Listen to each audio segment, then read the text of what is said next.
2nd, 2019 meeting of the Long Branch City Council will now come to order. Roll call, please. Mr. Danforth? Here. Mr. Vieira will be absent. Dr. Vogt? Here. Dr. Selly? Here. Mrs. Wittes? Here. And I hereby certify that this meeting has been published in the newspapers in accordance with the Open Public Meetings Act and posted as required by law. Thank you. At this time, we'd like to ask Mr. David Zell from ARH Engineering to please come forward. How's everyone doing this evening? Good. So, I'm here this evening to talk about Jerry Morgan Park. As most of you should be aware, we passed a resolution, it's actually R5419 in March of this year, authorizing an application to go in for funding for the Green Acres program. That application did go in. There's a couple of things that we need to do to clean up the application.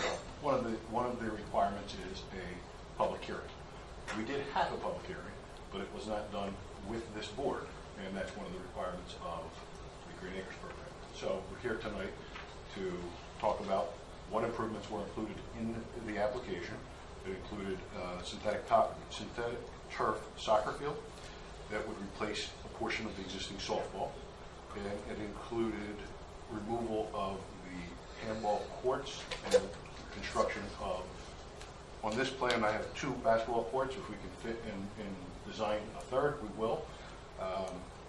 And then that would also require relocation of the paved path and an adjustment to the retaining wall. So those are the proposed improvements that went in with the application. And this is an opportunity for this board and for the public, if anyone is here that wants to provide comment and input. So we have to open it to public comment then? Yes. Is anybody in the public? Is there anyone in the audience who would like to ask some questions regarding Jerry Morgan Park? Thank you. If I may, Jack Kearns, are there dates associated with any of this? Like the target date for completion of the work or anything like that? Give me a second. No, this is an application for funding, right? Yes. So once we get the funding, then we would go through the process. Okay, so it's a little too early to answer that question. Yes. Thank you. Correct. Thank you. Bill? Yes, you mentioned 2 basketball courts. Yes. You're going to put 2 more? Yes. It would be where the tennis court and handball court are. They would be replaced with basketball courts. Dave, what? Oh, I'm sorry. Is there a need for 2 more? I'm under the impression that there is. I'm just asking. Okay. I would ask maybe. Do you have any insight into? We have tournaments and so forth planned, and Okay. and also that court, that area of the court presently is underutilized. In fact, it's not utilized at all. The tennis courts? The handball wall. Okay. People go back there, they hide behind the wall, and I won't even try to imagine what they do back there. I got you. So, Okay. Thank you. That's all coming down the handball wall? yes, Okay, yeah, I think you mentioned that last time about that there was a problem area. it is. Maybe it'll come down. It is. Yeah, just curious, why is it angled that way? It was angled that way as a concept to see what we could fit. It probably will not be angled that way in the final design. Well, will it be angled more It would, straight up? They would, yeah. Yeah, if we can straighten those up, we will straighten those And what's the total cost? up. The application went in at 1.3 million. Just in terms of like the money that we get, or that we could possibly get from Green Acres, what percentage are we at? I mean, how does that fit into the grand scheme of things? Good question. I don't have the answer to. I don't know. It's a 50-50. Is it 50-50? match. It's 50-50 what? That this would For use up half of... For development, Green Acres will pay 50% of the Okay, cost of the project. and then we pay 50%. Yes. Okay, but we could, if we wanted to, we could put in more applications also. Is there a limit on the amount that we could put in? 50%. No. I'm talking about if we wanted to do, and I assume the deadlines are passed and everything, but, Yes. okay. But to answer your question, yes, we could have put in more applications for other projects. Okay. That's what I was getting at. Yeah. Okay, good, thank you. Yeah, I understand there's going to be some remediation at the gas company? Yes, New Yeah, Jersey has an open project, and my understanding of the agreement and coordination has been going on with the city. They will be, this is part of the reason it's tough to give a timeline. One, we have to receive the funds. Two, there's some remedial work that has to happen. New Jersey Natural Gas is currently putting their plans together to finish the last piece of remediation that I believe they need to do here. In a quick summary from what I've seen on that, they're going to be doing some slurry walls and putting a cap below the surface. And when they do that, we're going to have to coordinate this design with them.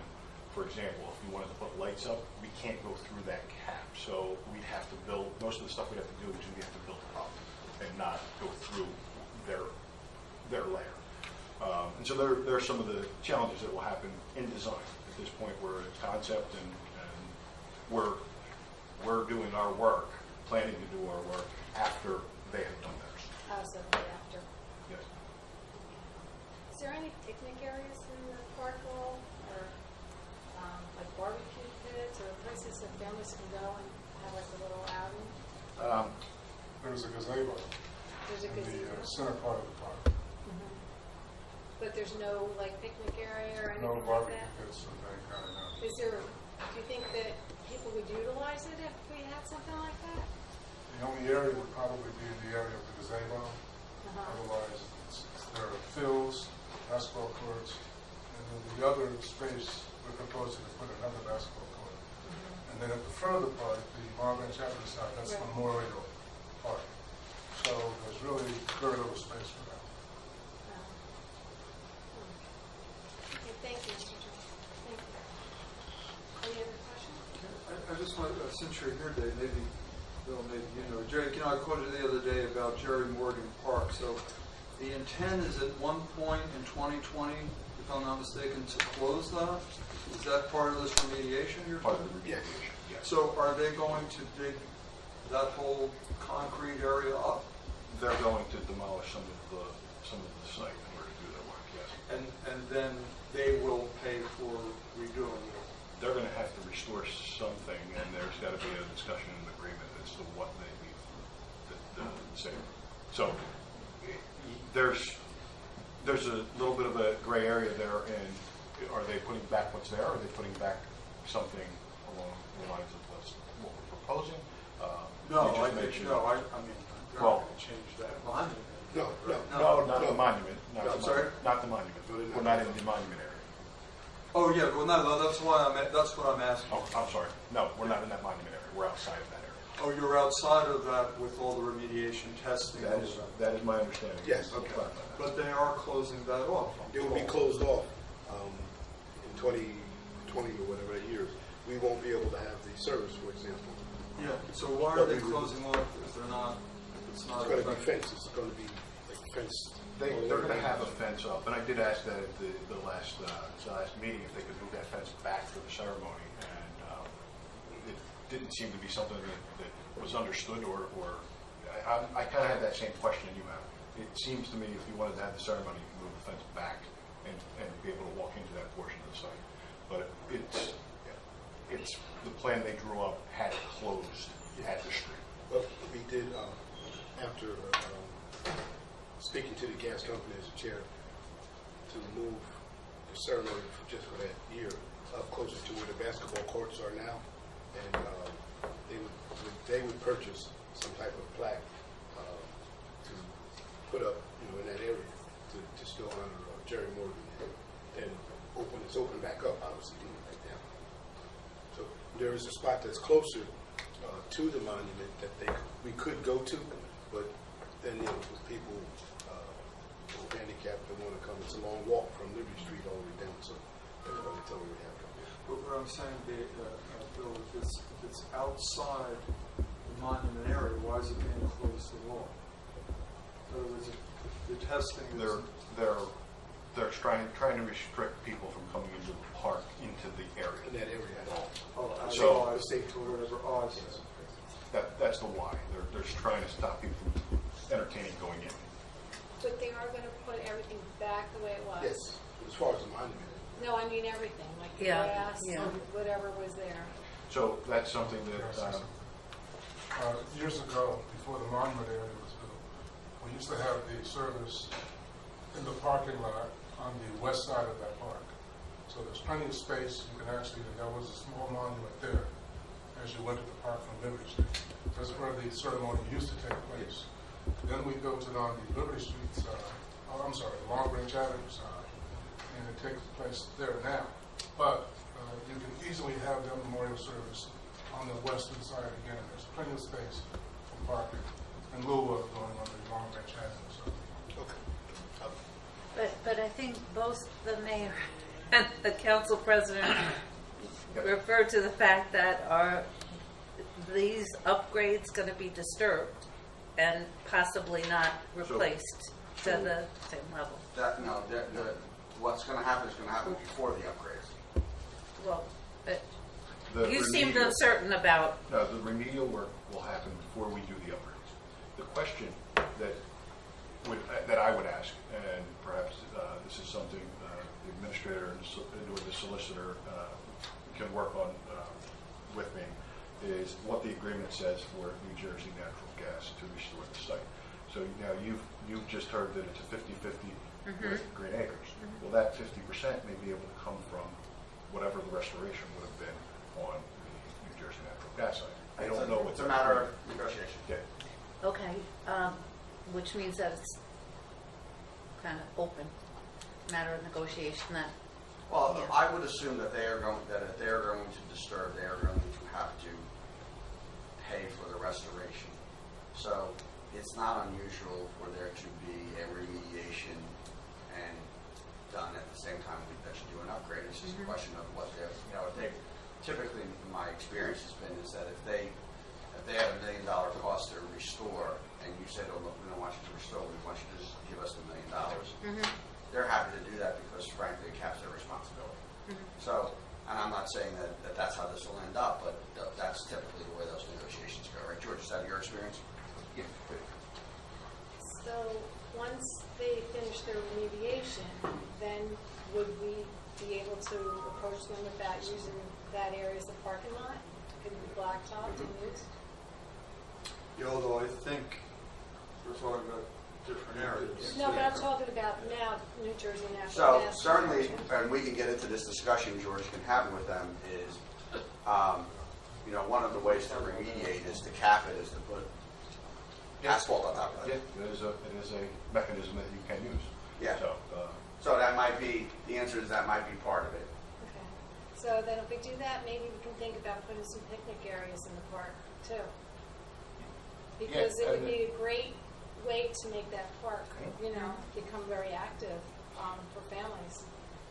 looking at the configuration right now, there's some open area that is not accounted for that potentially we looked at when we get into the design. Okay.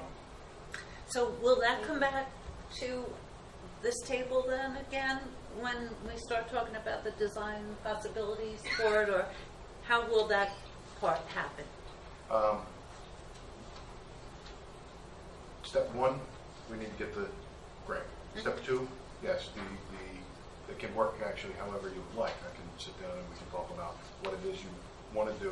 It has to match what you've just put in for it. So we're asking for a soccer field right now. If you come to me and say, no, we don't want to do a soccer field, that changes the ability to maybe grant. So, but yes, when the design point comes, absolutely, we can Okay. have that discussion. But Okay. Anita, I think we're talking about two different things, right? One is the grant for the soccer field, basketball courts, etc. Right. The other is Rose's suggestion about a parking lot, the remediation that needs to take place, and the negotiation of that. Right, right. Right, Dave? So it's two separate issues. Yeah. You're just here, so that's why I asked you about it. Understood. Yeah. And for the record, we are here to talk about the park site and the fields and the applications going in. So all that other stuff is good, but it's actually it's outside of the limits of this project and Yeah. job. Mr. Jones, did you? Yeah, we standardly, Councilwoman, just for your information, we have regular meetings with the engineers as they go forward with their conceptual plans and then eventually their site plans. There are regular meetings that we hold, and then we're given updates. At that time and during those sessions, we can change the plans or include something else as we go along. Perfect.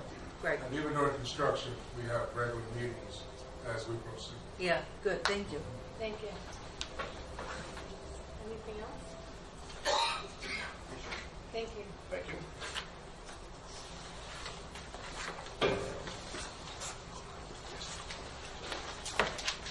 Okay, next I'd like to ask Sandra Zasser to please come forward and Michael Lerner. I'd like to introduce my supervisor, Michael Litter. He's the Director of Prevention and Recovery, and is probably best to speak on these grants and answer your questions about the funding. Thank you. I'll let you take the mic. Okay. Welcome. Thank you for having us.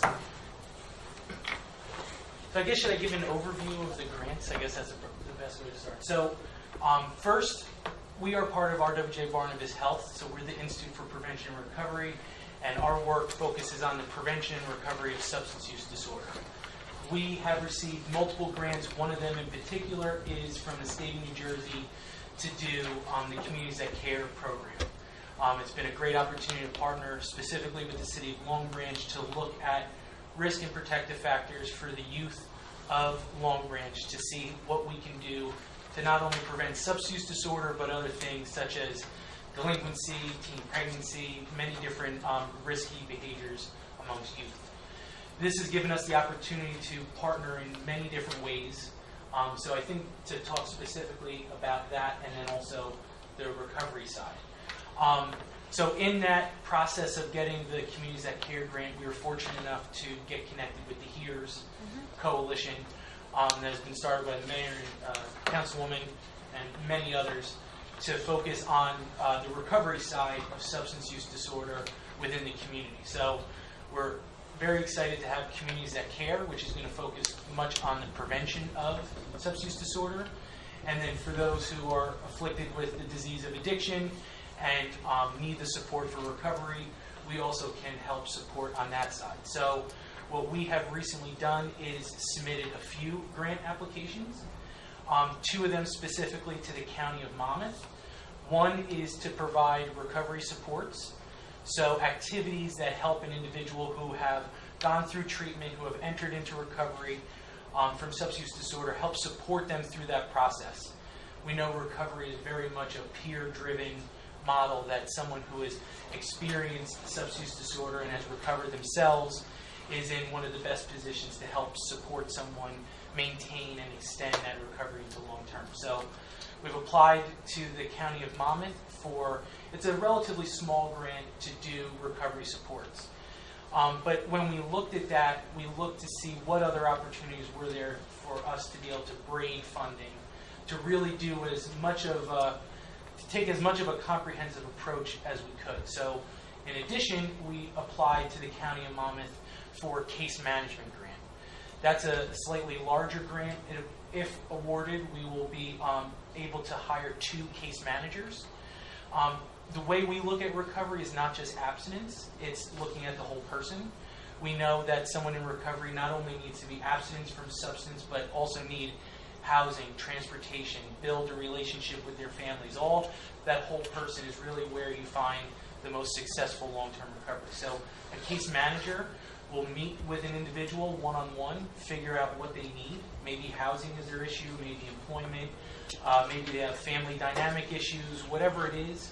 And we will come up with what we call a RAP plan, which is a wellness and recovery action plan. So it helps them identify, housing is my issue, and here are steps to connect to social services or whatever is available. So those are the 2 grants that we applied for from the county. We are also working with the Monmouth Medical Foundation to try to utilize some donations that they have received from a private source to help open a recovery center. So the idea would be is working in conjunction with the HERES Coalition, the mayor and council, identify a physical location within Long Branch where we could provide these recovery supports and case management services. We know that stigma is the #1 barrier to someone who is suffering from substance use disorder. Our dream is that that barrier of stigma goes away. We know addiction is a chronic disease, and someone should be able to walk into a doctor's office or wherever else and deal with it, same as diabetes or high blood pressure, cholesterol, whatever it is. So we know that's not the case. We know that not everyone is equipped to deal with the disease of addiction like they are with diabetes or whatever it is. So our dream is a stigma-free recovery community center where someone walks in with very little hesitancy, very little stigma, just like a YMCA. Someone will walk into a YMCA or a Boys and Girls Club. And there, that's where they would be able to access the recovery supports from a peer recovery specialist, a case manager, and various other things. We also, lastly, are submitting an application to the Impact 100 folks because they are able to offer to successful applicants one-time funding. So we're hoping to utilize that funding to help build out the center, to fill it with the different things that we would need to make that center successful. So that application is due at the end of the month. So that'll be in our 2 Monmouth County grants have already been submitted. We're just waiting to hear back. The Impact 100 is due at the end of the month or early June. And we're meeting with the Monmouth Medical Foundation and some of their private donors currently, and that's an ongoing process. They've already said that they want to focus their efforts on substance use disorder, in particular, the overdose and opiate epidemic. We just need to tell them the specific plan that we're looking at to get their buy-in. But we're hopeful that instead of just little dribs and drabs or little small pieces, that collectively, when we put all these pieces together, we'll really be able to offer something that's very comprehensive.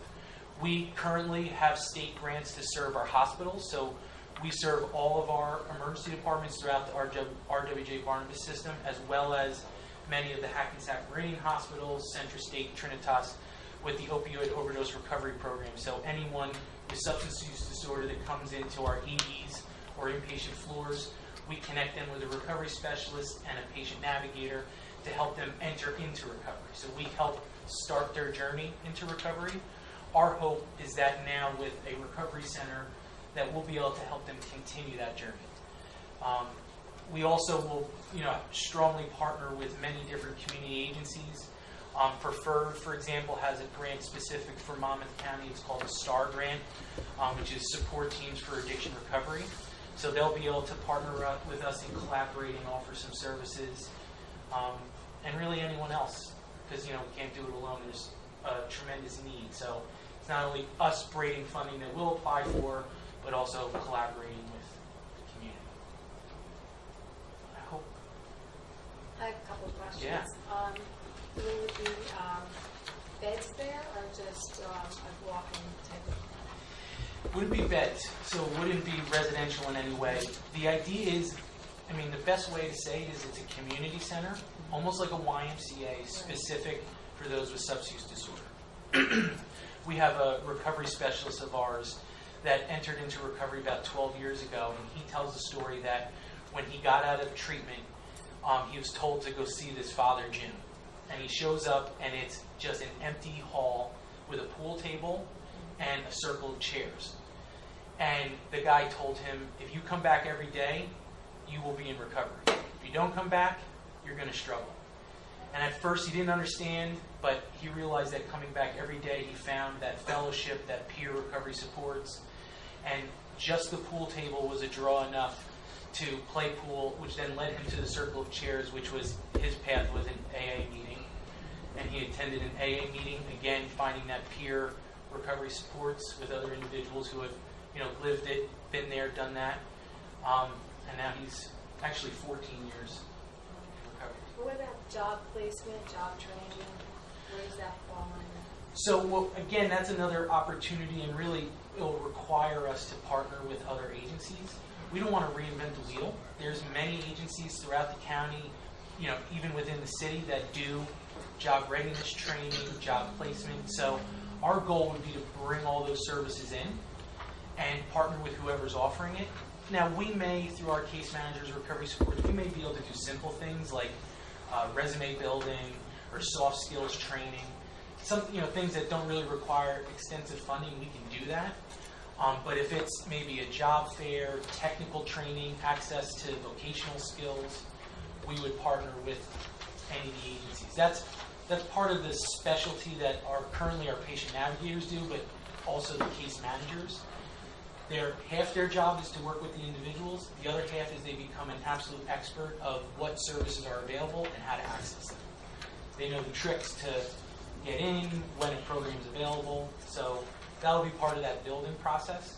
And that's also the advantage of partnering with HERES and the communities that care. We just had our key leader orientation that was tremendous. It was extremely well attended and really had a diverse offering of different services and agencies that serve the area. So it's going to be tapping into those resources to do that as well. And what are the ages that you're going to target as far as provide services for? So we will serve anyone.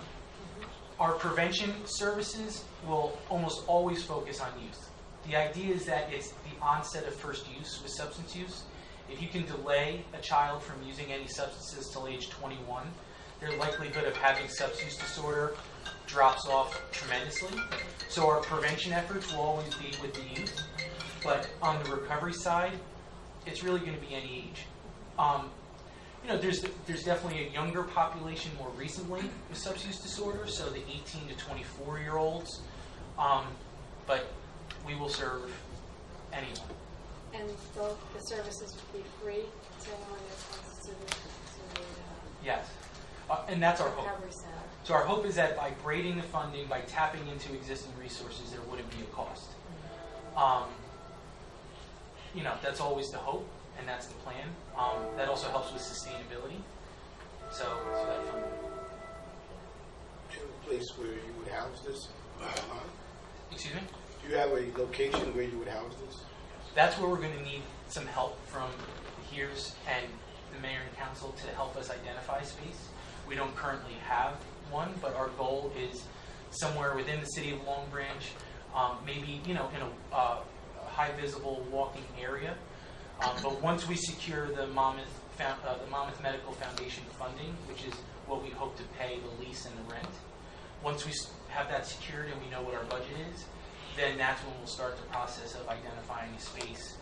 Again, looking for advice from HERES and from various members of the community to help us figure out where's the best place, what's going to be most utilized, all those pieces. We don't want to really dictate where that's going to be. So, Michael, we're all kind of learning here as we go. So, I mean, in a simple scenario, so you have someone who, let's say, comes to the emergency room who either overdoses or comes to one of your facilities there at the hospital voluntarily, right? So they come in, they want help. You have what do you do for them first? And then I guess my question is, so then when they get referred to this new place, if we were to get the grant, what is different about it than the usual route? That's perfect. So basically, anyone comes into our hospital with substance use disorder. It does not have to be an overdose. So they come in some way they're identified as suffering from the disease of addiction. We have a peer recovery specialist that has a conversation.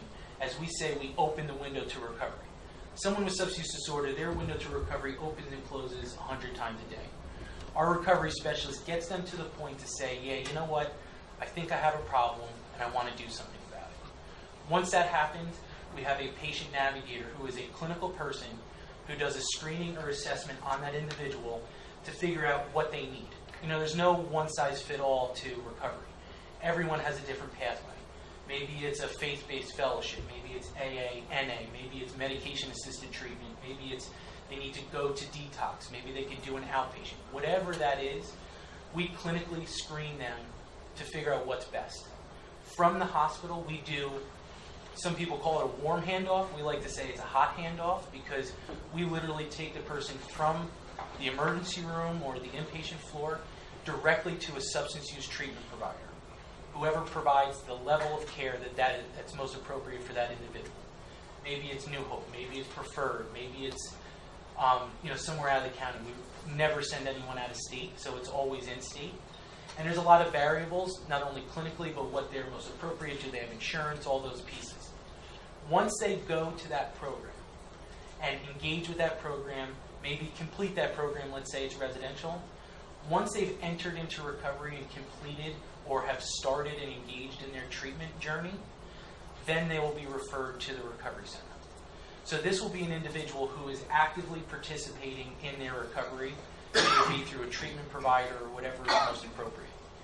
The idea is that alongside of whatever that care is, they need that recovery supports. They need that individual to stay with them. Let's say it's an IOP program 3 days a week. That individual who's going to help ensure that they attend that program 3 days a week. Part of that is a relationship. It's building that engagement. So the idea is that once they engage with treatment, which most of our patients do, we actually have almost a 75% success rate in connecting individuals to treatment. 100% of the people who have asked for help, we're able to get them help. The next task is to help them maintain that. So we get them connected and we help them maintain. So the idea for the recovery center is that it's a way for them to engage with the peer recovery specialist, build that relationship. The other thing too is a real high rate of relapse is when some of the other social determinants of their health go awry. If they come out, finish treatment, and they don't have a job and they have economic struggles, that could be a pre-relapse indicator. They don't have a place to live. So we're also helping them along that way, along that journey. It's a model that is used across the state. Generally, the intensive support lasts about a year. So we would hope that someone would stay engaged with the program for about a year. But it tapers. As they start building their support system again, they re-engage with their family, they may need less intense support along the way. But also, there's people who, addiction is a chronic disease. It relapse is a part of that process. So our hope also is someone who may have been successful for a long period of time. If they start to struggle again, maybe they come to us before they use again. Or if they do, we can catch it early before it just continues to spiral out of control.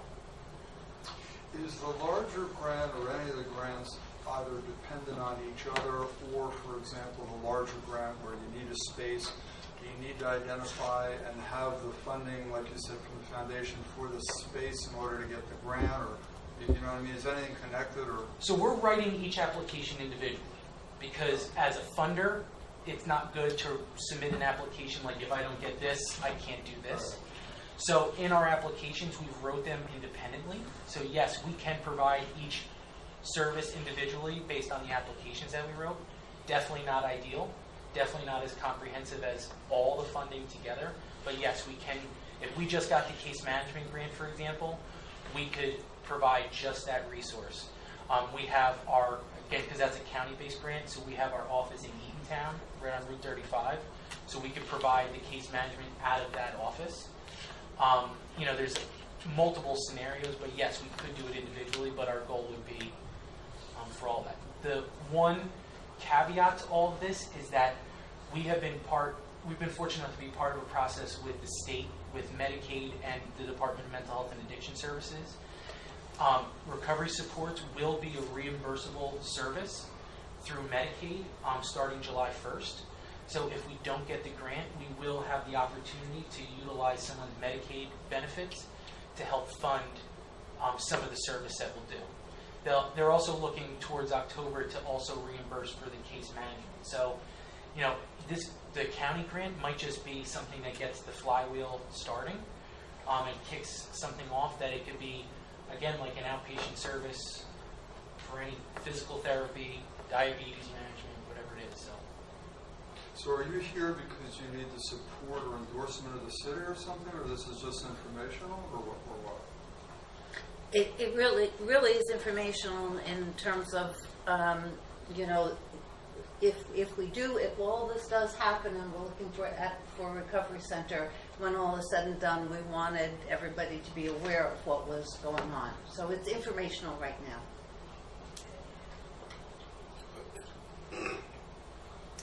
In the perfect world, if they get the grants, I'm sure they're very skilled grant writers. If we get the grants, you still need a venue. Right. So it's informational, but they still need a place to house this program. So what are you saying? That needs to be figured out at this point? Well, no, I'm not telling them their business. I'm just Yeah. saying, again, if the money comes through, where are you going to house it? How big of a facility will you need? Our hope was around 3,000 square feet. Again, we looked at space that was much larger and much smaller. Recovery centers naturally vary greatly in their size, but we would love a 3,000 or so square foot space. I think the other part is not only informational. We're really trying to embrace. So Communities That Care is an international model of working with communities, and it's not a program. It's a process. So part of that process is getting the buy-in from the key stakeholders. So this committee specifically. And it's really just being part of the process, so informing what's going on, and being part of that process and coming when there's a specific ask. In 2 months we may get the grant. You're absolutely right. We may come and say, we found a space X, Y, and Z. We just want to make sure that the mayor and council supports the choice of this location. Or you may say, yeah, that's a fine space, but no one will go there because there's no parking, or there's no foot traffic, or there's this. We don't want to assume any of that, so we really want to help build the success of that program by engaging input from the entire community. And at that point too, we'll have an idea of how much money, we have to put towards rent and everything else too. So it is a building process. I hear what you're saying, but it is a little bit of a step-by-step to see how this plays out. I want to pick up on what the mayor said in terms of, and Billy, this actually speaks with your question too. I mean, we're learning by doing here. When we started the HERE's task force, it was knowing that there's a huge need and what can we do. Andrea is on the steering committee for HERE's. So this is a very integrated effort. This is not just, the Communities That Care kind of doing stuff. This is integrated into a bigger master plan. And Rose, one of the things that you had said before is one of the things that here's the first thing that we're doing is looking at what are all of the services that are out there now. And there are some gaps, but there's also duplication. So, what does that whole continuum look like so we know what services need to be reinforced, what services can we say, might some of these service providers be able to collaborate and maybe have some efficiencies there. So that's one of the first things that HERE's is doing. And Communities That Care with the whole prevention piece is a huge first piece for us, which we're, really excited about what they'll be able to bring to the community.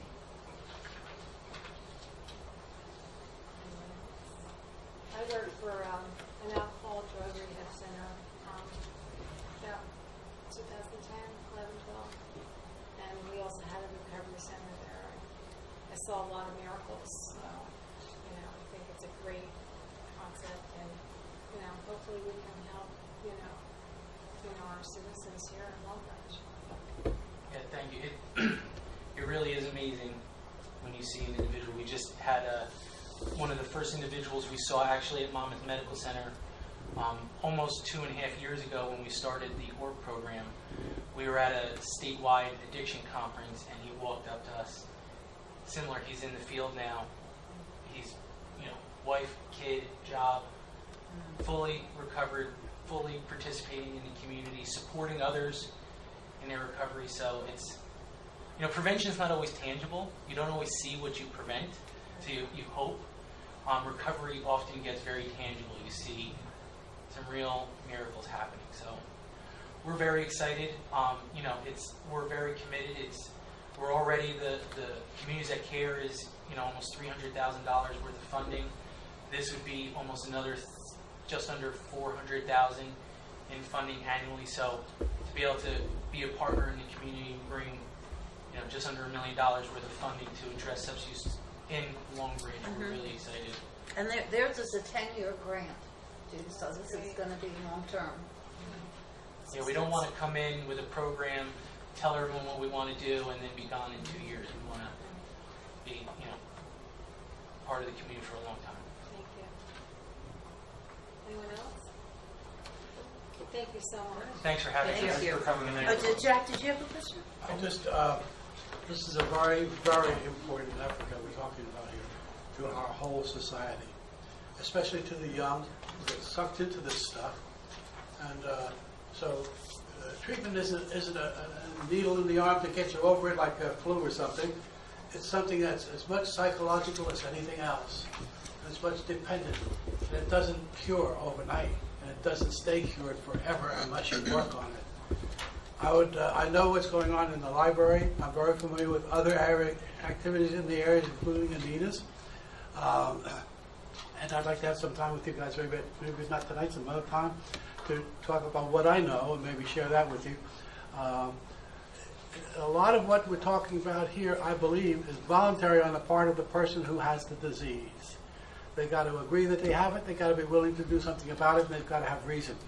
Oftentimes, one of the parts that's missing is the support from the family. It's misdirected, it's a stigma thing even within the family.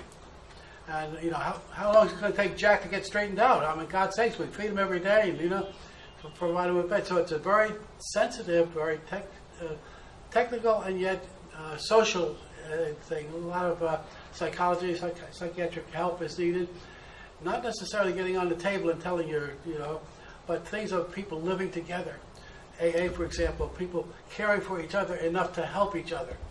That's a whole environment, or a whole social impact that you're talking about here. Changing people to care when you can't even get people to don't blow the horn every time the traffic light changes.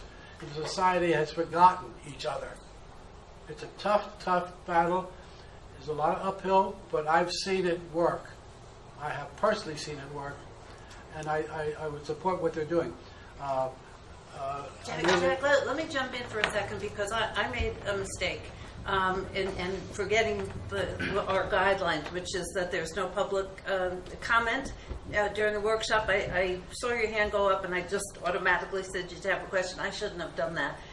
We appreciate your comments because I know they're very heartfelt. But let me take responsibility for having made a mistake with our procedures. So I'm sorry for that. I apologize. Because this part of the meeting is not supposed to be open to public comment. Although I want to acknowledge, because I know your comments are very heartfelt. And I want to be able to establish a relationship between these two people and myself so that I can help be a part of it. Good. Good. Thank you, Jack. Thank you so much. Yeah. Thank you very much. I get a little passionate. Yeah, I know. I do too. That's why I apologize. The next. Thank you. Thanks for coming in. Thank you so much. The next is the discussion ordinance of tax exemption for disabled veterans. Mr. Martin? Thank you. What we're trying to do with this ordinance is kind of make a written policy for something we've actually been doing for years. Yes, we are. We don't have any formal written policy, and this is kind of just codifying that to protect us in case anybody asks, why are you doing it the way you're doing it? So what this is we are going to implement the tax exempt status from the day the assessor grants that status. And a lot of people try to extend that backwards to try and get refunded their taxes from the date of their disability, from the date they were considered disabled. And we've been practicing this for years. probably 30 years, the way it is now currently, and this is just kind of codifying the practice, just to insulate ourselves from any future potentials. So for those who don't know, could you just explain? For those who don't know, if you have a 100% veteran disability status, you are 100% exempt from property taxes. So once you become labeled, classified as 100% disabled by the military, you apply to the assessor with the proper credentials, and they negate your taxes going forward. But every time you move, or if you go to a different town, or if you enter a different town, you have to reapply. So that's how it occurs. So Mike, just out of curiosity, let's say you have a husband and wife, and the father and the husband is a 100% disabled. And if he passes on, if the house were in both names or something, does that continue? How does that? It does not continue. Yes. It does continue? A surviving spouse of a 100% disabled veteran does keep the exemption as long as they're, I believe, they do not remarry and they, they're in that house or in that town. If they move somewhere else, then they would have to reapply with that town as a surviving spouse of an exempt veteran. Sorry, there you go. Is there a reason why it's being brought up now and was never put into place before? Or? It's been challenged in some other towns. We have been advised that there have been towns where it has been challenged. There's been some changes to what the VA considers 100% disability recently. So people have, they're disabled now and they've now applied for these new rules, and maybe they were disabled 20 years ago, and you have someone coming in and now they want 20-year refund of their property taxes. And if a town doesn't have something in writing, then you don't have something to stand on as for your policy, and they can challenge it. So hopefully this will. We're just memorializing what we've been doing and be fair to everyone going forward. How many do we have, Carla? Do you know? I don't know exactly how many we have. I know there's been an increase in the past couple of years in the number of exempt veterans because of these new laws that the VA has adopted. It used to be that you had to be disabled in combat, in the place of combat outside of the U.S., and they've changed that to, you can be disabled even in the U.S. and if you're not physically in combat. So there's been an increase in the number of exempts. Thank you. Thank you. So, is there any more questions on that? Thank you. The next item is a mission statement. And as I told you 2 weeks ago, I could go back and work on it if you're interested in entertaining the idea. It's kind of something I'd like to put on our website, put it on our agendas, and I'll pass this out. But basically, what I did, I went on the internet and I looked up a lot of different municipalities and things like that. And I came up with something that says that the Mayor and Council of the City of Long Branch are committed to cultivate an environment of mutual trust, respect, and to value the true diversity which exists in our community. We are dedicated in enhancing the quality of life for all those who live here by making Long Branch the most desirable place in which to live, learn, play, and prosper. And, this is something that I'm open to change or revise or whatever you want to do, and just wanted to pass it by and get your comments on it. Once you've had a chance to look at it. Nice job. Thank you. Very nice. Yeah. I changed the first couple of words. That's fine. You can change it. Yeah. Yeah. And then while you're looking at that, I went online and looked at the City of Beverly Hills, and I was looking at their agenda, and they have a part of their agenda which I thought was really nice since we're talking about this.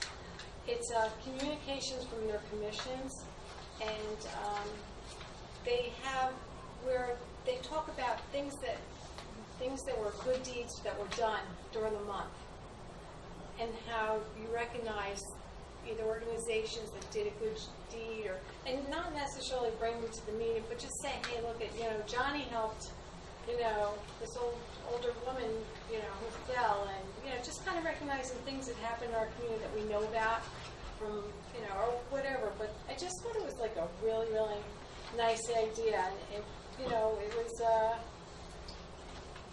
it was just something we might want to think about doing, because it's all about civility and being respectful and kind, and so I just thought that if you want to take a look at this, you can. But anyway, if you want to make any changes to this, we can, and if not, I guess we're going to have to adopt it at our next meeting, and bring it up for adoption. Thanks. Anyway, thank you. Thank you for doing it. I never thought of it. You're welcome. I think you did a real nice job on this. And I know several organizations, I mean, we may want to do this, we may not, but actually when they start their meetings, they open up their meetings by just reading what their mission statement is, just as a reminder. And this is short enough and kind of to the point and covers everything. I don't want to make it too long, because then you lose the actual effect. But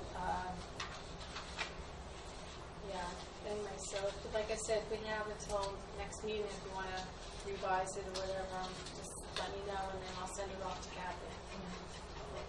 Thank you. Thanks.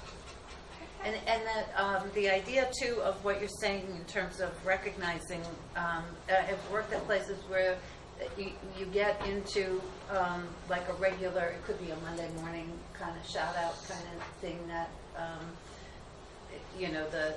the head of the organization will do, and it'll just be mentioning people who have done good things. Yeah. And it has started where people really, you look forward to seeing what these weekly announcements are, and if you're included, it's kind of nice, and you can put in suggestions for other people, and so I've seen it really create a very nice atmosphere. So if everybody were supportive of that, so many positives going on in the city by so many people, and I think it's important that we just talk about it. Yeah. Because that's what it's all about, being positive and helping one another and doing good things. So, okay, thanks. Anything else? Okay, so the next item is review of the regular meeting agenda. Does anyone have any questions? Okay. Resolution R9619.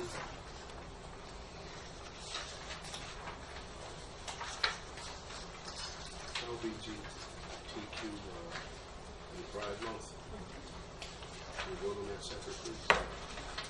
Yeah.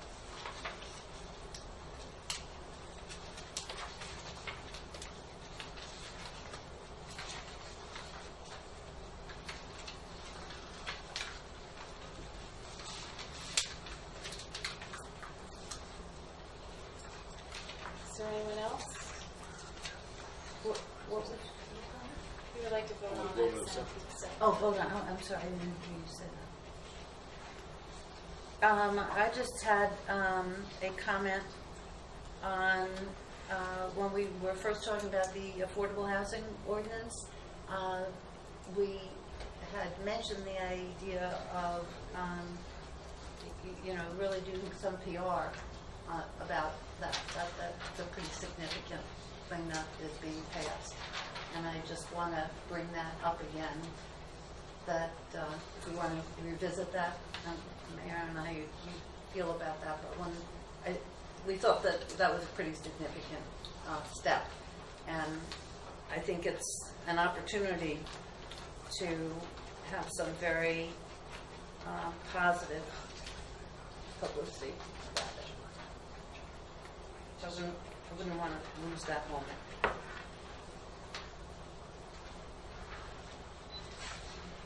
That's one thing. Yeah, and just my other comment, and I don't suggest we do it at this meeting, but just to consider, with our recognizing of the different months, and that they're part of the consent agenda, and they go by and they're pretty much unnoticed. And when you read them, we say some pretty significant things in there in terms of whatever we're celebrating that month. If we were to consider just to read those, what is that week all about? I'm not suggesting that we do it at this meeting, but to bring some attention to what are these weeks all about. I think it just adds a little bit more value to it. Maybe we can put like a little summary on the agenda. Could do that. Below the actual resolution. At one time, With just a few sentences. yeah. So that we can do something like that. Yeah, at one point early on, someone actually made that suggestion that, people come to meetings and we have resolutions and we have the numbers and everything, but, people don't know all that's going in there. A little summary would make it more meaningful. I was thinking particularly about the weeks that we kind of identified as some, but so my comment was about the weeks, just to make it a little bit more meaningful. See, George, for Beth Avenue and Morris Avenue, the drainage improvements, Yes. are they going to be monitored closely, and so we don't have what happened the last time? Well, they're just about done. They are done? They're Okay. not totally, but Okay. we're closing in, yes. Okay, and there were no problems then with anyone? Well, we had some calls from some residents, some that were concerned about shrubs that were taken out, that it was excessive. But I can tell you, the calls that I got, Jerry Frieda from Avakian, when I passed them on to him, there was no second call back. Things were resolved. We had some concerns. I still have some conversations with Mike Irene about his professional building on Morris Avenue. We're fixing up some issues there, but they're going pretty smoothly. And this was a difficult project because it went through so many different properties, and because of the age of the infrastructure, there are many properties that we don't have really solid easements or right-of-way on, so they do present some problems, but they've all been managed quite well. So it's just about wrapped up. So the residents are satisfied with what the remediation was done after the job was? Well, what's been done is basically underground, but there were also some, I guess, some modifications to the original plan to accommodate some of the individual conditions that existed on people's properties, where they had, as the contractors went through, they would find some areas where water was puddling. They would put in another inlet so that it fed into the system. We had some challenges with sheds that were in locations that they weren't approved or pre-approved, and they really worked well keeping the homeowners intact. We had one location where a garage was literally crumbling because they had no foundation. There were no footings, but it all worked out quite well. So it was good. For a challenging project, it was done quite well. Thank you. Anyone else? Okay. So now I need a motion to close and go into Executive go session. into executive session. So moved. All in favor? Aye.